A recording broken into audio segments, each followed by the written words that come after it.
So we are starting chapter 8 today. So we're almost halfway through.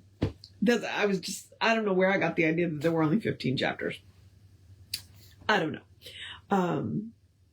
But we are starting chapter 8 today. So there we are. Okay, let's do the housekeeping first. Which is what? That we are Creative Life Spiritual Center. That the website is creativelife.org. The constant contact email, info@creativelife.org. If you email that will put you on an email list. You get one email a week, tells you what's going on for the week of the month. The hot links are hot, and nobody will see your email.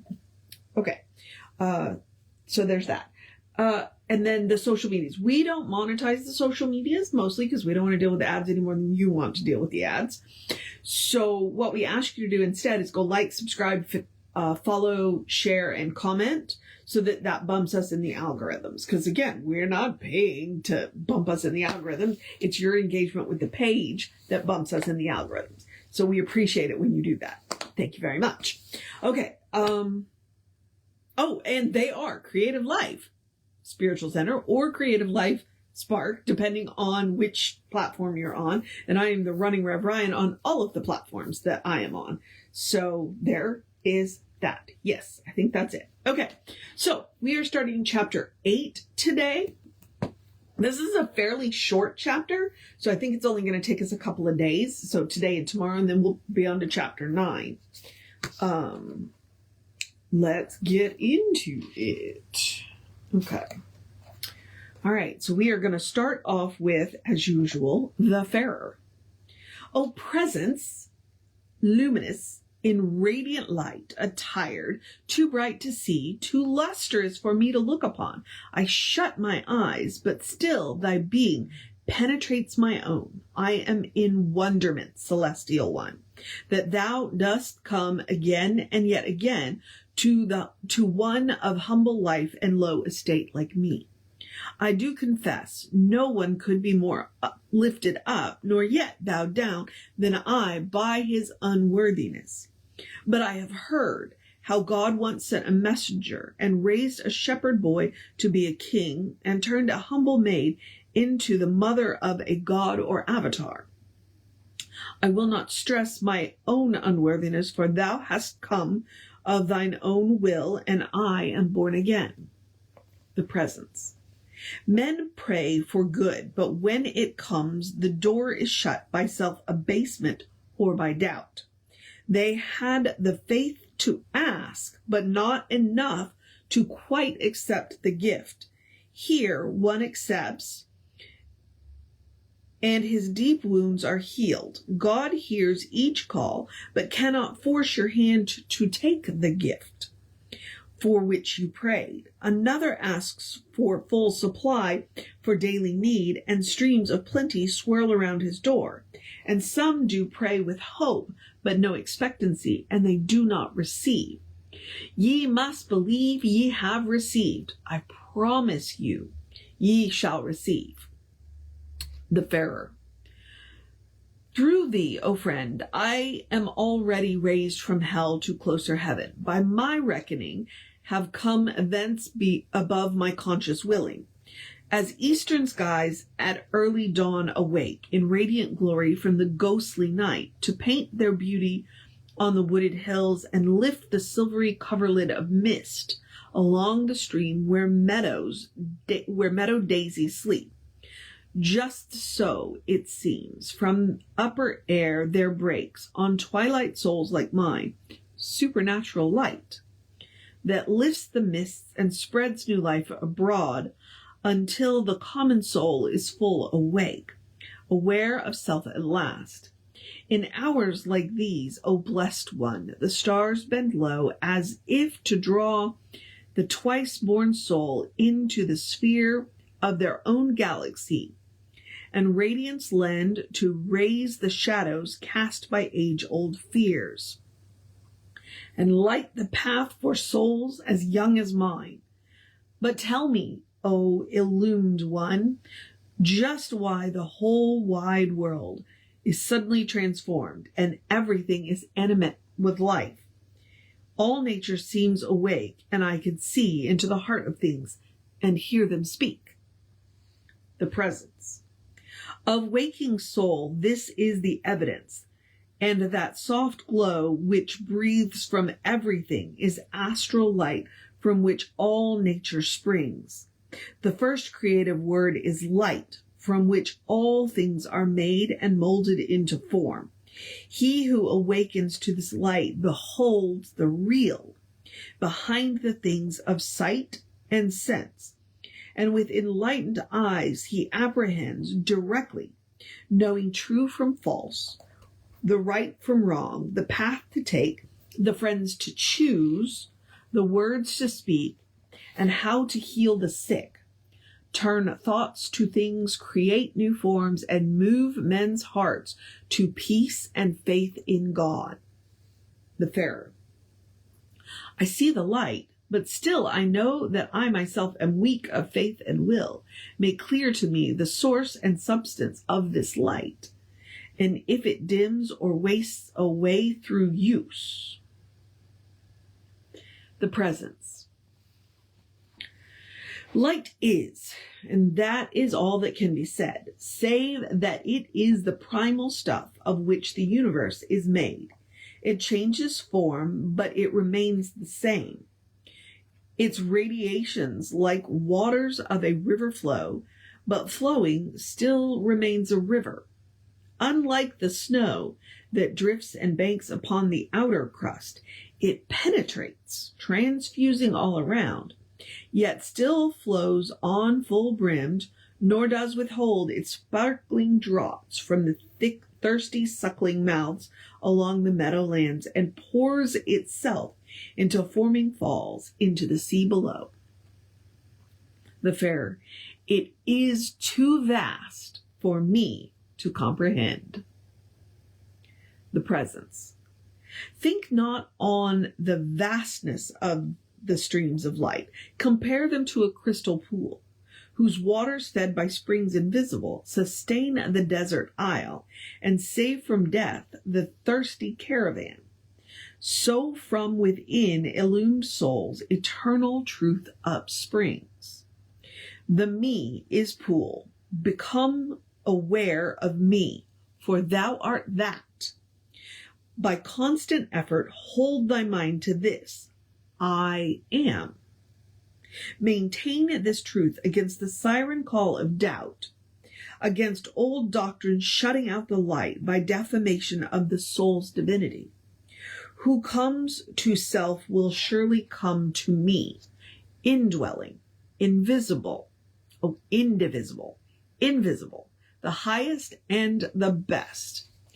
If thus you set your mind to realize the me, you shall attain and find at last the answer in yourself. The goal of light is reached when you at length affirm, I know.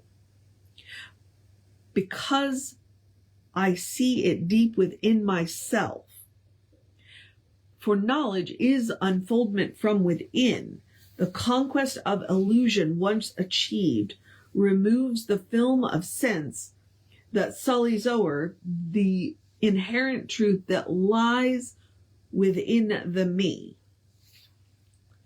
In science and invention, or in arts of poetry, of music or religion, the process is the same.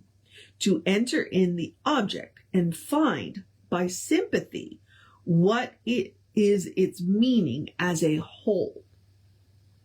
The steps are 4. Prepare by conscious search.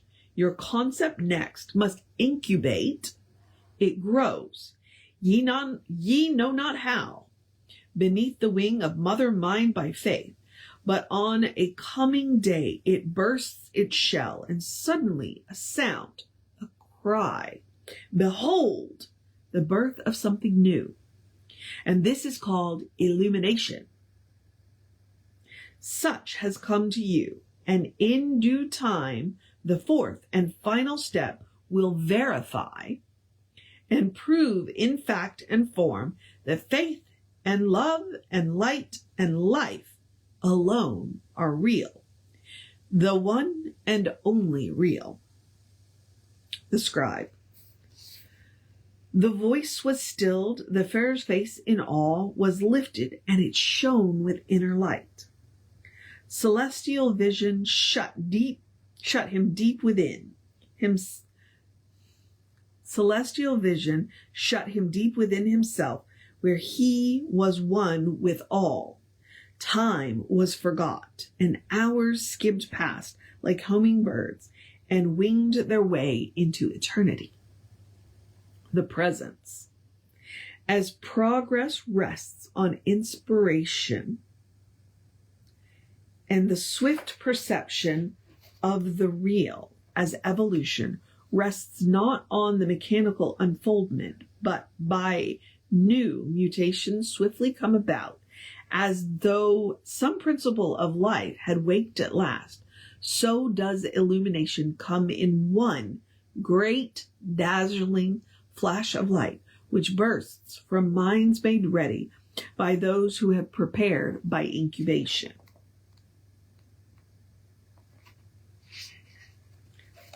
The Farer. Long have I dwelt on this, how often in the watches of the night when stillness spread like mists across the moor, have I in sacred silence brooded on reality until its meaning fell away from me, and I seemed lost upon a sea of nothingness. How then can you declare that incubation holds the key? I might with equal value ask myself this question: who am I?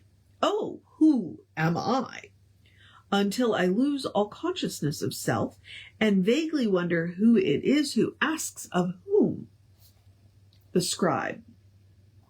He seemed as one distraught, and for a while the presence waited, seeming not in haste, but finally he spoke.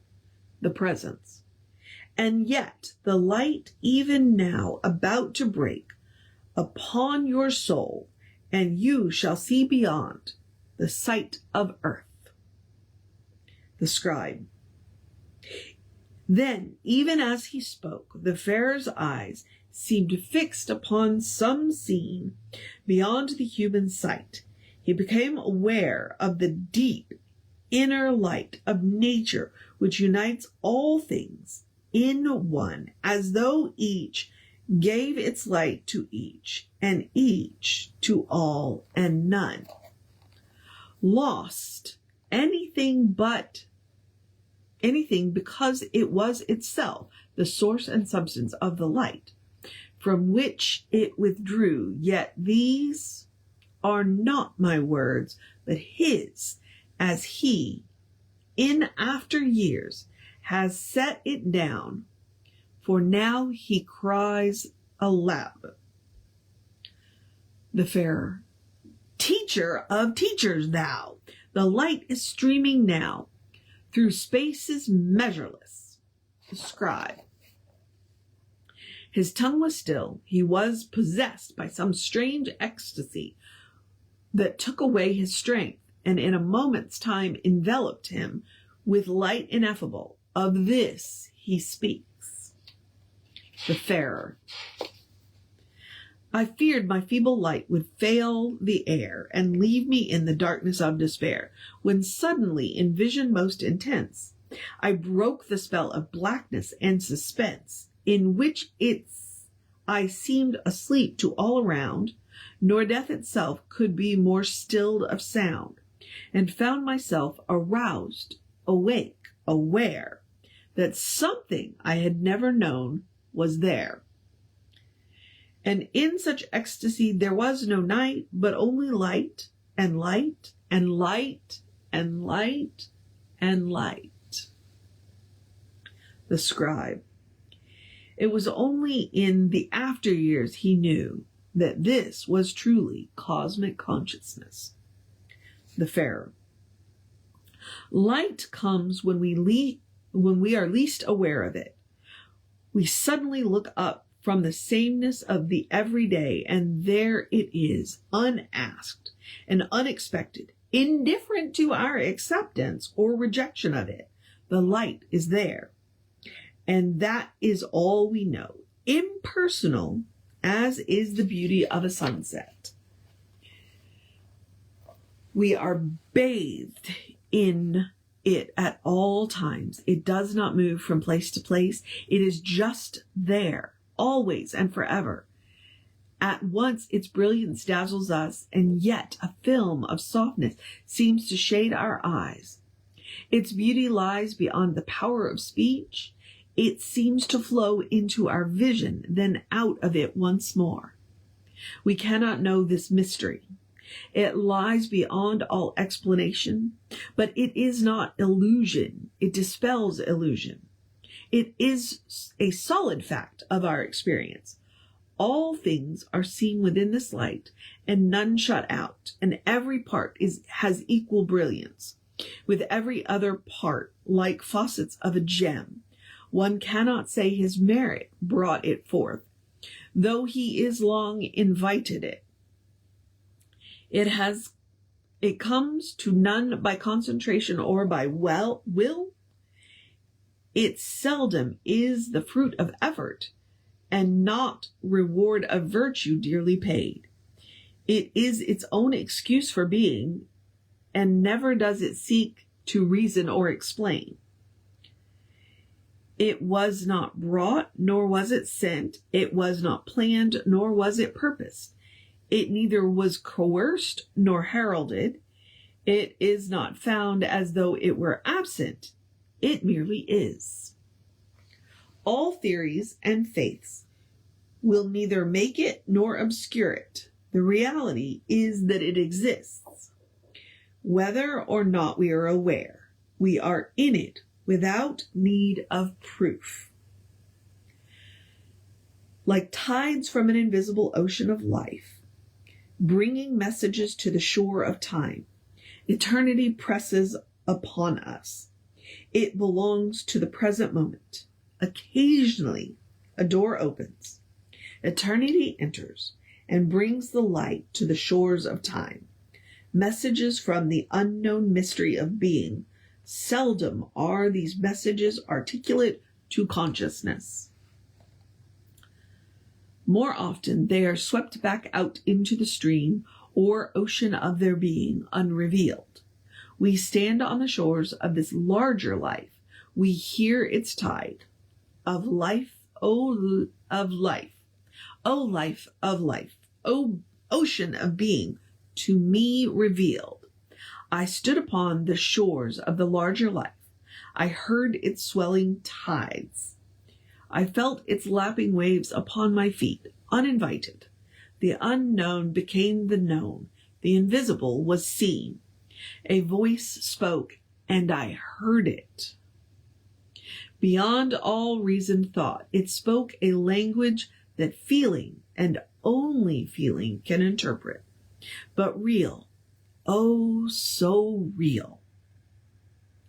Elusive, fluidic, but substance of all substance. Illumination came.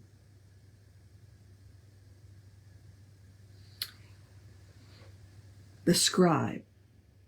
He was submerged in seas of consciousness, but from his lips there fell half-uttered thoughts, which carried sequences from time to time.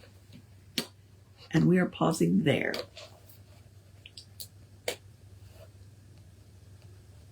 Which means we're going to pick back up with the prayer. And I'm just going to tell you that what he's describing is the mystic experience. There are no words, there are no reasoned thoughts. It is a language that only feelings can interpret, and it can't be described because it doesn't apply to logic and it doesn't apply to reason. That is the mystic experience. That's what he's been describing as the mystic experience, which makes sense why he's titled it Illumination and Intuition, because that's it. That's what the mystic experience is. When you have a mystical experience, you sound crazy when you try and describe it because words cannot do it justice. That's why frequently people will turn to paint. And even there, the medium it's not enough. All right, beloveds. That's where we're stopping. So, moving on. I'm going to encourage you to have a great day, a wondrous day, a fantastic day, a magical day, an enchanted day, a wonderful day, an awesome day, an amazing day, a take care of business day, a you got this day, a take care of yourself day, a drink plenty of water day, a, stay out of the heat day, a enjoy the sunshine day, a you got this day, a cuddle your fur babies day, a tell somebody you love them day, a take a break for yourself day, a good day, and if that is too much pressure, simply have a day. You are enough, just as you are.